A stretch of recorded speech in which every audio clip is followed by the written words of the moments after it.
राधा माधव कुंज विहारी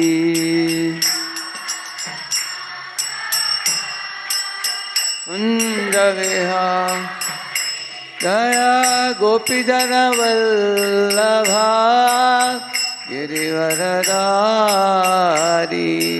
गोपीजन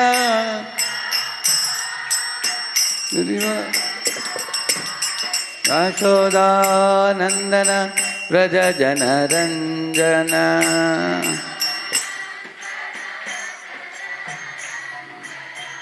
यशोदानंदन व्रज जनरंजन यमुना तीरा वनचारी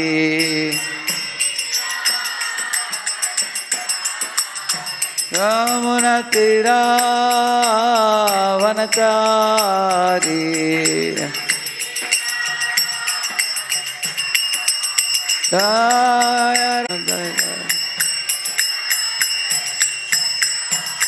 निताय गौरंग जय निताय गौरंग निताय गौरंग जय निताय गौरंग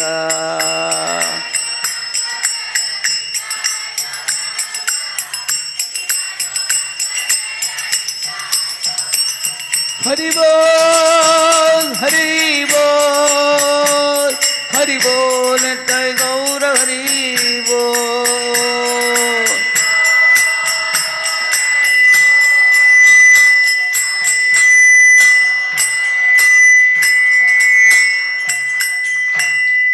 पावन हरिनाम संकीर्तन की ग्रंथराज श्रीमद् भागवतम की श्रील प्रभुपाद की समस्त अनंत कोटि वैष्णव वृंद की। ओम अज्ञानतिमिरन्धस्य ज्ञानाञ्जनशलाकया चक्षुरुन्मीलितं येन तस्मै श्रीगुरवे नमः। श्रीचैतन्यमनोभीष्टं स्थापितं येन भूतले स्वयं रूपः कदा मह्यं ददाति स्वपदान्तिकम्। वन्देऽहं श्रीगुरोः श्रीयुतपदकमलं श्रीगुरून् वैष्णवांश्च श्रीरूपं साग्रजातं सहगणरघुनाथान्वितं तं सजीवं साद्वैतं सावधूतं परिजनासहितं कृष्णचैतन्यदेवं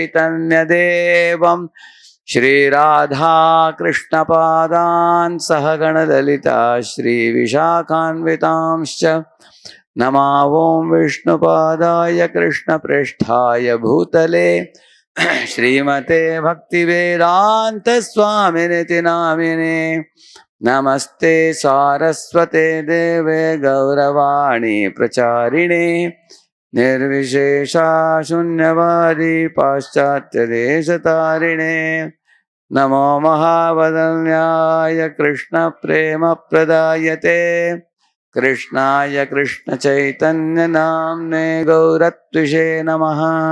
वाञ्छाकल्पतरुभ्यश्च कृपा सिन्धुभ्य एव च पतितानां पावनेभ्यो वैष्णवेभ्यो नमो नमः। जय श्री कृष्ण चैतन्य प्रभु नित्यानंद श्री अद्वैत गदाधर श्रीवासादि गौर भक्त वृंद।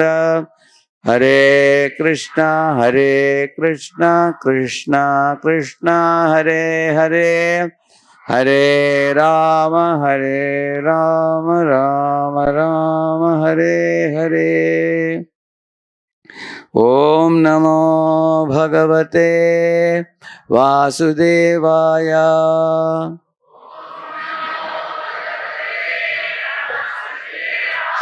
ओम नमो भगवते वासुदेवाय।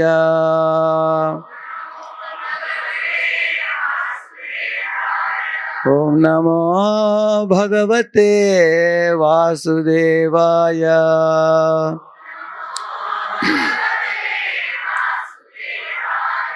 नारायणं नमस्कृत्य नरं चैव नरोत्तमं Devim Saraswatim Vyasam Tato Jayamudiraye Nashta Prayeshva Bhadreshu Nityam Bhagavata Sevaya Bhagavati Ruttama Shloke Bhaktir Bhavati Naishtiki Krishnaya Vasudevaya Devaki Nandanaya Cha Nanda Gopakumaraya Govindaya Namo Namaha. Welcome all of you for this Sunday morning session. I am speaking in English. Is somebody translating in Telugu? Okay, it's good. Okay, thank you. I was speaking on the topic of dealing with seniors, equals, and junior devotees. Today, I had promised you last time that I will focus on one particular aspect. This is the paragraph we were reading last time. We are actually talking about how to show mercy upon the innocent, newly arrived devotees. So I will just read it for a while and then we will discuss on that. Showing mercy to others is sometimes not an easy thing. If we give a thief the mercy of good moral instructions, he may become angry with us. And one must be competent to tactfully and intelligently extend mercy to lesser devotees. So this is what I said I will explain this time. This is a very important statement. How to tactfully and intelligently extend mercy to lesser devotees. Giving mercy cannot be someone's concoction and cannot be done with a motivation to become praised and worshipped by lesser devotees. A devotee should remain humble and fixed in Krishna conscious principles. And then he or she will be competent to give the mercy of one's good example to others. If one behaves ideally, then one will be able to give mercy to everyone without any extraneous effort.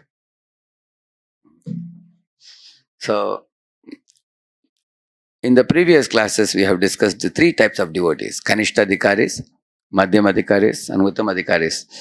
Some of you, in case you missed the previous session, I will quickly give you a recap of these three types of people. In one class, we discussed a lot about the importance of devotees and valuing devotees and respecting devotees. Kanishtadhikari means neophyte devotee. Madhyamadhikari means intermediate devotee. Uttamadhikari means the most advanced devotee. So who is a Kanishtadhikari?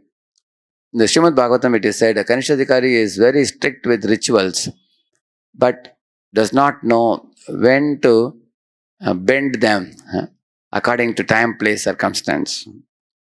Like for example, I was giving the example. Like there was a watchman who was told by the owner of the temple that if somebody comes, they should put their shoes outside. Leave the shoes here. And then only you can go inside the compound of the temple. Like that, there was a policy made. So one old couple came in a car and they left the car along with the shoes there and they walked in the muddy, floor. It was a rainy season. So they came up to the entrance of the temple and said, we want to go inside. The watchman asked, where are your shoes? They said, it's in the car. No, go and bring it. Because leave the shoes here. You have to leave it here. Like that he was saying. They were saying that we are not going to walk with shoes inside. He said, this is what I have been told. So sometimes neophyte devotee means they will rigidly apply a rule without knowing what is the goal behind the rule. So that is a very important thing also. Like in one marriage, I heard that in one family, and the pujari saw that the lady of the house, she has brought one basket along with the kitten. He asked her, "What is this basket and the kitten here?" She said, "It's a part of the ingredients of the marriage. Hmm. This is what it was done in our times also," she said. He asked her. Then the pujari laughed because his father was earlier pujari in the same family. Huh? He said, "See, when my father was a pujari, at that time in the previous marriage held, there was cat going around and passing stool. It was contaminating all the yajna ingredients. Huh? Therefore, he said, get a basket. Say, put a basket over it, huh? To keep the cat away. Huh? Now that there is no cat, you don't have to get one cat and a basket also. There's no need. There's no cat, so there is no need for basket also. So anybody can tell me in this example I gave you now, what is the principle that this lady did not understand? Please raise the hand. Don't tell the answer. Huh? Only one word I am looking for. Huh? What is one principle behind this policy of bringing the basket and the kitten? Huh? What did she not understand because of which she brought the kitten and basket? What is one principle? You can just raise the hand. Yes, Mataji. Yeah? Only one word only. One. You have to say it in one word only. Yes, Mataji. What is that? What was she said? Shaucham, cleanliness. Correct. Give her an applause. Correct answer.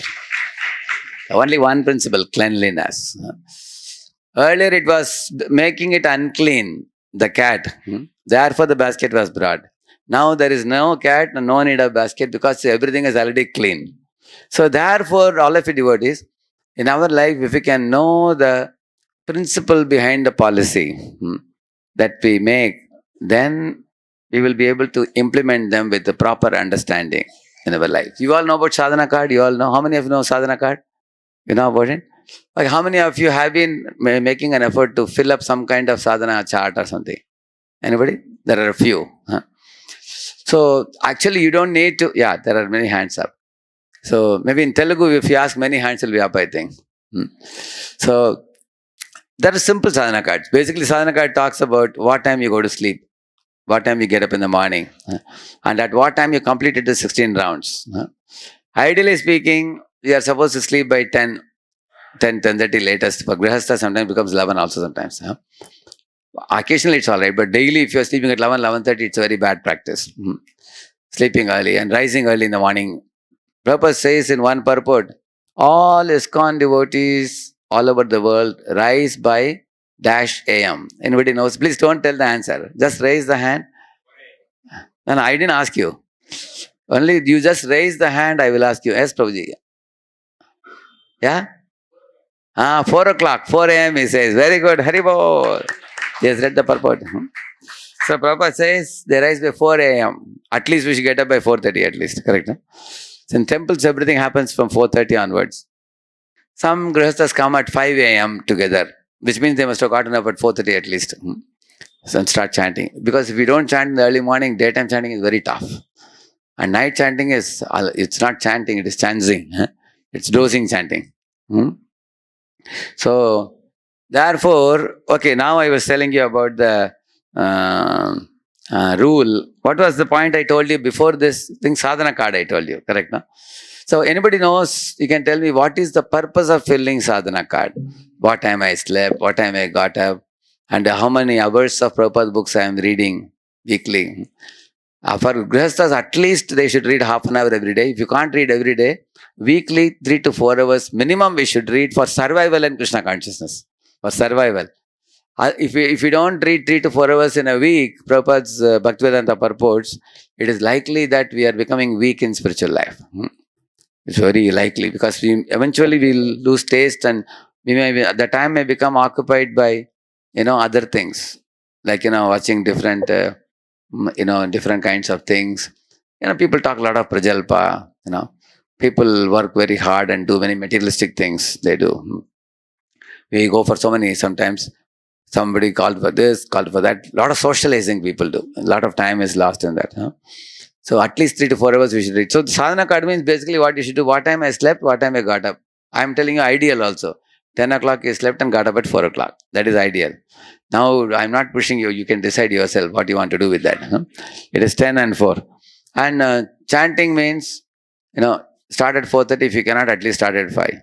Like one man came to Radha Gopinath Prabhu and said, Prabhuji, my chanting is in doldrums. I'm becoming weak in spiritual life. He said, what are you doing? So this man said, Prabhuji, first I get up in the morning and take bath and come Mangala Arti, Narsingha Arti, Tulasi Arti. After I do Shadu Goswami Ashtakam, I do. And then he said, I also sing this Chaitanya Mahaprabhu's Ashtak. What is that? Shiksha Ashtakam. Then there is one more, he was doing this Radhika Ashtakam also, because next month Radheshyam was coming, he was doing Radhika Ashtakam also. All these different things. Then Guru Puja. Then after finishing everything, he would sit for chanting and only half an hour was there. Then he would chant, 2 or 3 rounds and immediately he has to go to company. While going in the bus, he was chanting. Returning back, he was chanting. Night, he was chanting till 11. So Radha Gopinath Prabhu laughed and told him, see, Prabhu, all these ashtakams, you push it behind. First, put chanting first. Most important thing is what? Chanting. If you are chanting from 5 to 7 and 7 to 7:30, you did the arati. So 7:30, everything is over for you. Nowadays, many people are joining Zoom chanting also, which is very good. So some families start at 3 o'clock only, 4 o'clock only. There are very advanced people also. But at least 5. 5 to 7 chanting, half an hour arati you did. In case you couldn't do arati in the morning, then we do the arati in the evening. At least one arati the deity should get in a home. Any Grahasta's house. At least Gaur Arati in the evening. Either Mangalarti in the morning or Gaur Arati in the evening. So you can have a sadhana card of your own. You can make your own card. What time I slept, what time I got up, and Arati happened or not, morning and evening. At least one Arati in my home. Did Arati happen or the puja room is catching cobwebs? It shouldn't happen. So puja room should be attended every day. So the Lord is getting Arati. Don't put electric agarbatis. Electric agarbati? I think many don't know, I think. They know it? Even there's electric lamp also, low voltage lamp. Don't put any of that. We have to actually lit up the lamp. Actually lit up the agarbati and offer real flowers, not artificial flowers. So offer real flower, fruit, some offering. So arati, sleeping, waking, arati, and what else is it? Chanting. Morning, at least 12 rounds should be over, at least in the morning. In case 4 rounds remain, you can catch up in the day or evening. And hearing, I told you, at least half an hour to 40 minutes, something like that. In a week, at least 4 hours hearing. If you can't catch up on one day, then at least, in a weekly, you can calculate how the sadhana card is going. One day you may put 0, 0. On Monday, Tuesday, Wednesday, 0, 0, 0. But Thursday, Friday, Saturday, you caught up with the reading. And then finally, you got how many hours? Reading? 4 hours. 3.5 to 4 hours at least. That also you can do. Some devotees catch up on Saturday, Sunday. Saturday they catch up with the reading. So the idea is sadhana card is for your reading, hearing. At least one should hear Prabhupada's lectures. At least in a week, at least 1 hour at least. 1 hour your spiritual master, 1 hour Prabhupada. Then you hear anybody else's lectures. But these two are very important for you. Your own spiritual master, Diksha Guru and Prabhupada. At least 1 hour. You heard that. So that can be heard even while going in the car, going, coming, or even in the bathroom also. But we have to complete at least that much. You are in touch with the sound vibration. The spiritual master lives in a sound vibration and the follower lives with him, it is said. So you are living with the Guru and Prabhupada, Grand Guru, one's own spiritual father and spiritual grandfather, these two. Then you can hear others in case some shiksha is very powerfully affecting you, helping you, uplifting you, purifying you. Then you can hear that, outside that, within ISKCON, not just anything.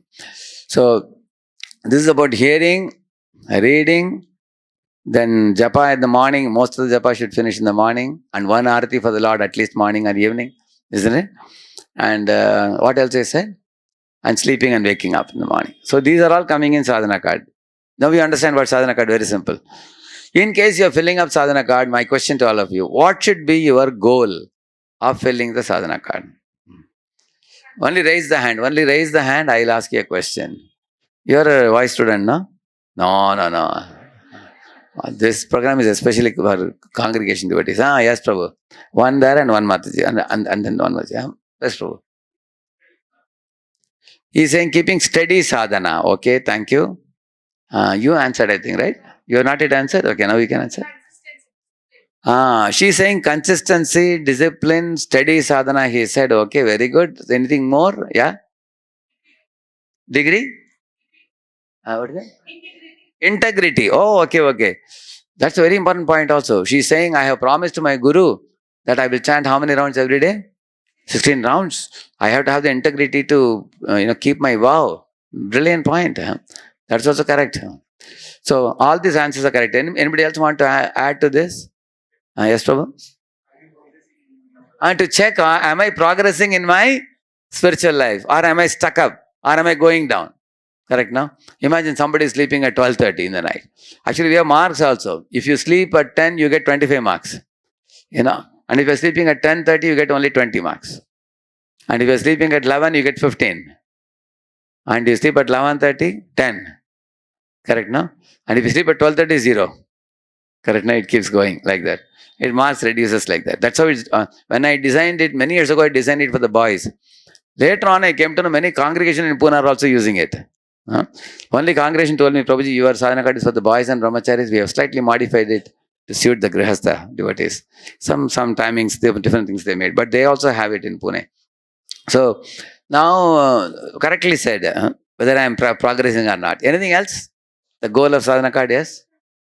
Yeah. Is my life in my control, or life is tossing me like the waves of an ocean tossing us? Very brilliant answer. Very brilliant. Yes. And one more? Yes, Mazia. What she's saying? Same point. Whether I'm progressing or not. Okay. And then behind that one hand, yeah. What is that? How much time am I investing in Krishna consciousness? We say, maximize Krishna time, minimize Maya time. Correct, no? Or sometimes if sadhana card will show up, whether I am maximizing whose time? Krishna time or Maya time, it shows up. Imagine somebody, if you're getting, actually you're supposed to get 80 soul score, 80 body score. Correct, no? You know what is body score? Body score talks about what time you slept, what time you got up. That is one of the things which comes in the body score. That is about the body, whether you are taking care of your health. There are 3-4 points like that, body score. I will share the sadhana card with Prem Kirtan Prabhu and the core committee members, and then they can come together, sit together, and they will polish it, and also they can also consult some devotees like Pune seniors also, Jayadev and others, and they will come up with a very simple card for all of you, which will not be causing any fear to you. It shouldn't be frightening for you. Sadhana card is not meant for frightening. It's meant for helping. And then you all can do it yourself and see score. How much score we are supposed to get? 80 soul score. Soul score is about Shravanam, Kirtanam, all that comes in soul score. Sleeping on time, waking up on time, and all those things come in body score like that. So we are supposed to get 80. But somebody gets 30 or 40. What does it mean? Like what? Fail marks. That means things are not going well. Like Mataji rightly said that. Whether life is in our control or life is battering us like waves like that. So now you all gave very brilliant answers. Now my question to you, why should one not, the person who is building up sadhana card, what are the things, mistakes he may commit? Even after filling sadhana card, still he may have, he may lack something in all these 4-5 things you said. For example, somebody may fill up sadhana card. Last 10 years I am filling up sadhana card. Do you know? Then you look at his sadhana card, he's only getting 30% every month, every week. That means what? Is he improving? That means we should not fill up the sadhana card for the sake of filling up. We should not chant 16 rounds for the sake of chanting. We should not visit the temple for the sake of visiting. But we should do all these things for making progress in Krishna consciousness. Or there are some people who are overconfident. They say that I never fill up any sadhana card. I don't keep any calculation. I'm a wonderful devotee. That is another side. That's called niyama agraha. And niyama agraha means not filling up. Niyama agraha means overconfident. Niyama agraha means overconfident. Actually, agraha means to accept. Agraha means to reject. Rejecting the things like sadhana card, that is compared to overconfidence. So we should not go to the extremes. So why am I doing what I am doing? If you know that and do, we progress very nicely in spiritual life. Why am I doing what I am doing? There has to be a clear-cut principle should be known. So without knowing the principle, why am I doing what I am doing, we are going to rigidly apply the rule. Rigidly applying the rule can cause problem. Actually, I told you an example right here in one of the previous classes that they invited me for one Bhagavad Saptah. You remember? I had gone, they told me to speak 20 minutes in the beginning. So they had a big chariot, silver chariot in which they brought the Bhagavatam. Now, 100, almost 700-800 people. You remember I told you this? Who remembers? You're the only one who remembers. I don't know whether I told this. Probably I didn't tell in this place probably. See, what I told was, in Pune they invited me for one Bhagavad Katha, 7-day Bhagavatam they were doing. First day they wanted me to come and speak 20 minutes. So I went there. So Matajis were dressed like Yashodamaya. And Prabhujis were dressed like Nanda Baba. They were all wearing turban. Matas are wearing the saris, very traditional Brajavasi type fashion. And they brought the chariot and I also walked with them almost half an hour. Then they were carrying Bhagavatam. I thought they're respecting Bhagavatam so much. They came and kept it on the stage. I thought now they are going to sit. But then they said, no, again we have to go. Why? Because we have to bring our Swamiji. So again they went half an hour and then came back half an hour. Another 1 hour went. So then Swamiji came and Swamiji sat in the seat. And they gave me another seat also to sit. And then I asked them, so what is the next program? They said, next program is yourself. You have to speak now. 20 minutes. Then the Swamiji will start his talk. And he will be talking Gujarati for 7 days. I am supposed to speak in Hindi, 20 minutes. So when I took the mic, I looked at the audience. Mataji's side was full. It was like 400 Matajis. And Prabhuji's side, only about 20-30 were there. And the entire patch was empty. I asked the organizers, what happened? I saw 500 men. Where are they all gone? They said, no, they are all business fellows. They only came for the first part of the program. Second part, they are not there. They have gone away to their business. So then I asked, should I wait for them? Oh, no, they will not come at all. They said, you can start. So from this little story I told you now, anybody can derive some lesson from this? You can raise your hand. Don't tell the lesson. I will give you a chance to speak. Anybody? What lesson you derived from this? When I derived one lesson when I saw this. You answered, I think. You gave an integrity answer you gave, right? That was a good answer. I'm looking for someone else who can also answer. What do you learn from this? The youngest man on the men's side, those who were 20-30 guys were there. Youngest man was 75 years old. And all the other young men went away. They all went for their business. Only the old fellows, I think they are retired, I think, those fellows, 75 years. So they were about 15-20 men. Out of 400-500 men, only 20 men were there. They all went away to business. Matajis, they are anyway not going for jobs. They were available. It was almost 10 o'clock or something in the morning. What did you learn from this? Anybody? Yes? Okay, who is saying that? Badramji. Okay. Ritual. Ritual. That's ritual. Okay, yourself? You are saying reading Bhagavatam is more important than doing the ritual. Okay. This kind of rituals which they did, that's not all important, but the reading Bhagavatam is more important. Correct, no? That's the point. Thank you. Anybody else? You have answered, I think. One answer. I want to give chance to those who haven't answered yet. Anybody is there? Anybody's hand is up? Anybody? Yes, Mataji. She is saying that externally they are appearing to be respecting Bhagavatam, respecting the Guruji, but internally they are not sufficiently advanced to understand the importance of hearing the Bhagavatam. Correct, no? All the three answers are right. Give them applause. Correct. Say, which is important? Ritual is important or the spirit is important? Okay, how many of you say spirit? Okay, how many of you say ritual? So nobody, amazing. It is not that only spirit is important. Spirit plus ritual is spiritual. And then only it is spiritual. Like in ISKCON, for example, some of you may say, I love Krishna very much. Is that enough, or you have to chant Hare Krishna 16 rounds also? What do you think? Huh? Is it enough if somebody says, I love Krishna? You tell them you really love Krishna, now you chant and show. You chant 16 rounds. That is ritual, isn't it? Now, like men are wearing dhoti, kurta, and tilak, Matajis are wearing sari. Is this important, or one can be dressed in any way they want? Huh? Yeah? How many of you feel there is an importance to dress or dress code also? You all agree, right? Why? Your dress code affects your consciousness also. Imagine a boy, for example, he is dressed in boxer shirt, like he has a goggle, that, cooling glass, he's wearing Reebok shoes, he's boarding a bike, you know, he's going. He's very stylish.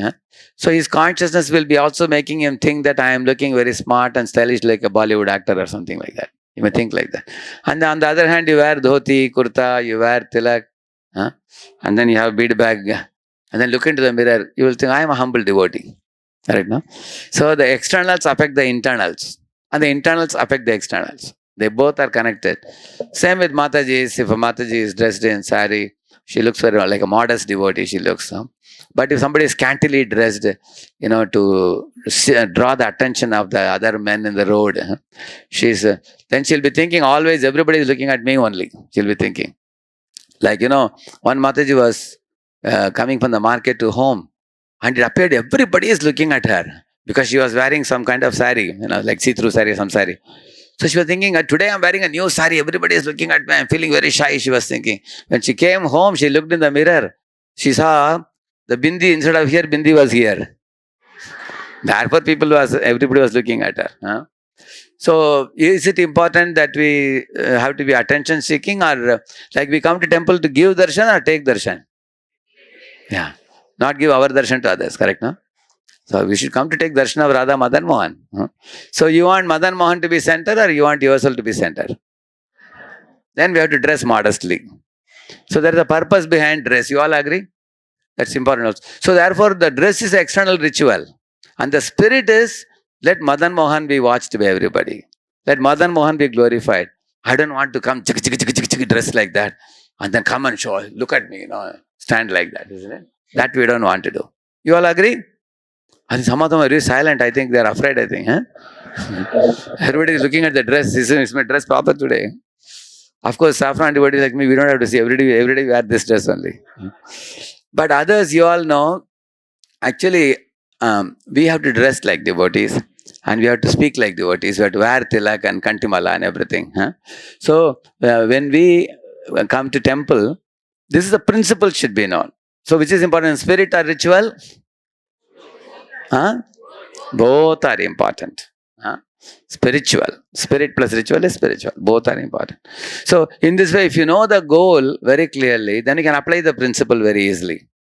So, what happens with some people? Some people catch only the ritual. For example, Chitraketu Maharaj. When Angiramuni came, all of you think about it. Did Chitraketu respect him or not? No?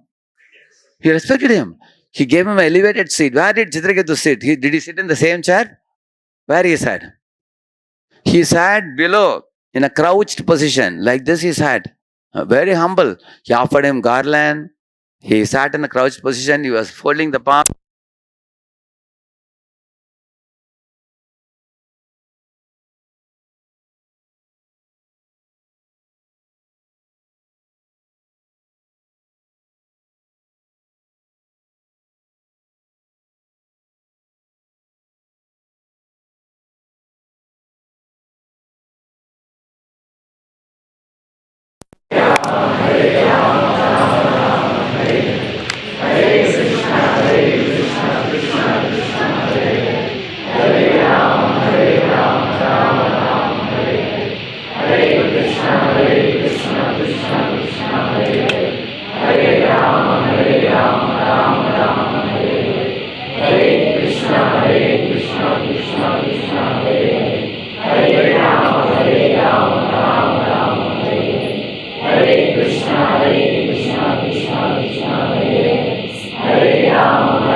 Is it clear? Yeah? Chitraketu. So Chitraketu actually was very humble. He also offered very good guest reception. Huh? Yeah? Volume you can increase, Prabhu. Hare Krishna. Now it's better now? Hare Krishna. So you can probably come a little bit in the front if. Okay. So I was telling that Chitraketu was very respectful, very careful, attentive in receiving the sage, garlanding him, giving him an elevated seat, speaking sweet words of praise, and offering him fruits and fruit juices to drink. Everything was perfect. But there was one very important thing lacking. What is it? He was already determined not to hear anything spiritual from the sage because he only wanted a son. He told the sage, "You have come to my home, you have to give me a son, give me a blessing that I'll get a son." And he was not willing to listen to any spiritual sermons. So that means externally he was all right, the ritual was perfect, but the spirit was lacking. Is that clear? That was the point.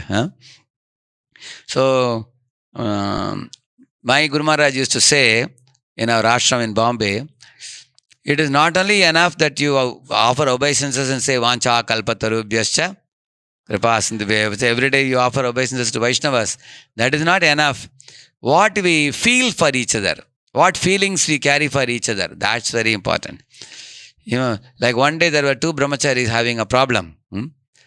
So you may wonder, brahmacharis, how can they have problems? They are all renounced people. But these two brahmacharis had some cold war, but their lockers were one next to each other. One locker was here, one locker was here. So they both went for bathing in the morning. After bathing, when they came back, after wearing the dress, they could see each other. Then they bowed down and said, Vancha kalpatarubhyascha. And Maharaj was passing by. Maharaj called one of the devotees and said, "Are you saying Vancha kalpa, or are you saying I will punch on your nose?" Asking. No, Maharaj, I was saying Vancha kalpa, he said. But he said, externally you are saying Vancha kalpa, but internally you are carrying a grudge for the other devotee. Then what is the use? Then immediately they felt ashamed. They became friends again after that. So, therefore, it is not enough to only externally offer obeisances. We have to feel also. We have to feel happy when we see a Vaishnava. So that is actually the spirit behind the external ritual. So I spent considerable time today speaking about the spirit and ritual. And both are important, as you all said. Spirit plus ritual is spiritual. Spiritual should have both the components. And Mayavadis say there is no need of rituals. Only spirit is enough, Mayavadis say. Karmakandis say only rituals. They don't bother about spirit. But Vaishnavas say which is important? Both are important. Let us conclude the class today with that point. So, now before we can tactfully or intelligently extend mercy to lesser devotees, we ourselves have to know this principle of spirit and ritual. Therefore, I spoke on this today. Next time when we come, we will speak more on this. Okay? Srila Prabhupada ki, Gaur Bhakta Vrinda ki. So, very good participation by all of you. You answered the questions very brilliantly. And one thing, nevertheless, I want these fellows get up at 4 a.m. in the morning.